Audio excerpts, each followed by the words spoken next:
Hey guys, been trying to do a video on the Pilbara to extend upon what I was doing for the LNG projects to actually extend it to the real powerhouse of WA, which is iron ore, and really grasp the scale of some of the projects that we have.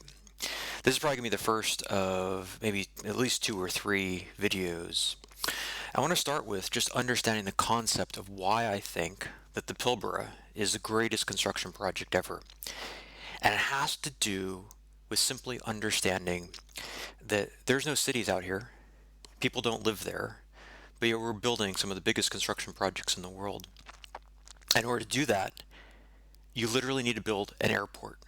And not one, but I think I've got 12 airports that I've tagged on here that I want to just showcase that to get people up here, they all live in Perth. And every morning they get on planes and they fly up to the Pilbara to either work at a mine or to build a mine. And to get there, you have to have an airport and you have to have a village for where they're going to live for 2 or 3 weeks before their shift ends and they fly back. And this is the main Pilbara area with, I've actually got the railroads. So yellow is the Rio Tinto Railroad, sort of the pinkish that's FMG, as teal light green is Roy Hill, and the orange is BHP. Let's dive into some of these airports. That's just crazy. Every one of these things. These are real airports. Look at this thing. This is this is probably the newest one. This is for Gudaiari 1, and they got to go build an airport there. And not only that, but you build an airport for people to go in your construction camp. And this is not, 200 or 300 people.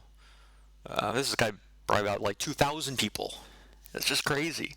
And all of them, I mean, every mine gets its own airport and every mine gets its own village.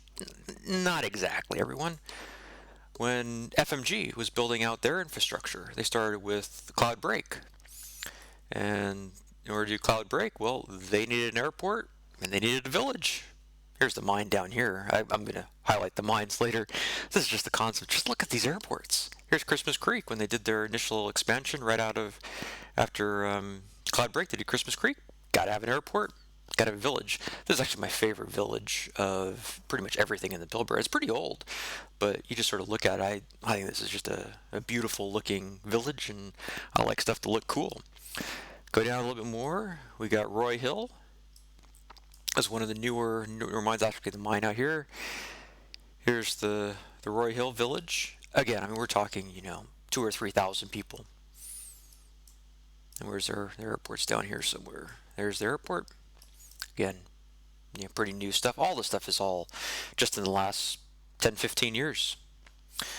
God, even more. I mean, look at this. Every one of these places. Okay, this is West Angeles. For the West Angeles airport, West Angeles village. It's just insane. I think one of the newest ones was the extension of FMG. So originally FMG built out to Cloud Break, Christmas Creek, and then they did the extension to Solomon. So they actually have what's called the Solomon Hub. There's actually another one of these just beautiful camps. And so this is their Solomon Hub Airport. And where's the camps out here? You can sort of see similar architecture to the other one. Just beautiful stuff. I think this is more of the construction camp-ish. I've never worked on one of the FMG jobs, but usually I'm in the construction world, so I get housed in something like this, and usually the operations team gets something like this. But sometimes there's overlaps. Got even further. They just finished, I think, the newest one outside of the Gudaiari one with Rio. FMG was doing Elawana. So they built the whole railroad out here. It's actually interesting. You got to realize there's nothing out here. So in order to actually build this out, they had to build a road and get the access. So they actually put a camp right in the middle. It was just a temporary construction camp to be able to build the road and access railroad to actually get to the site. You can see this is just, I'm not sure if it's even built in this picture yet.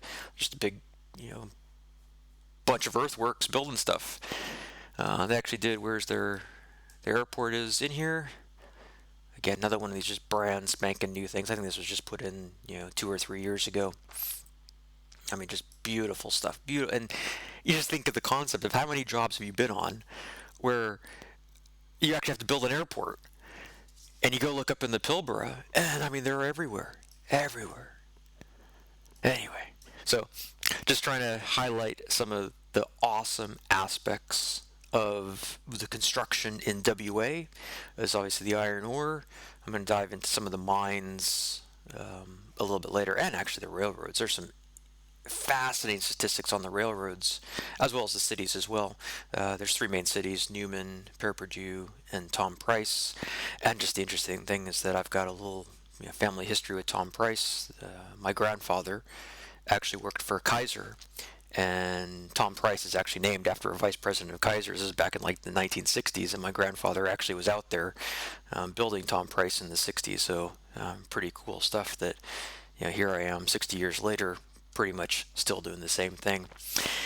But anyway, I'll try to film another one later where I get some better statistics. I want to get onto the metrics of tons per site, ages when they were built for all the mines, but I'll probably be a little bit later. First is actually just building all the maps so you can see where it all is. 'Cause, I mean, this is just, it's epic stuff.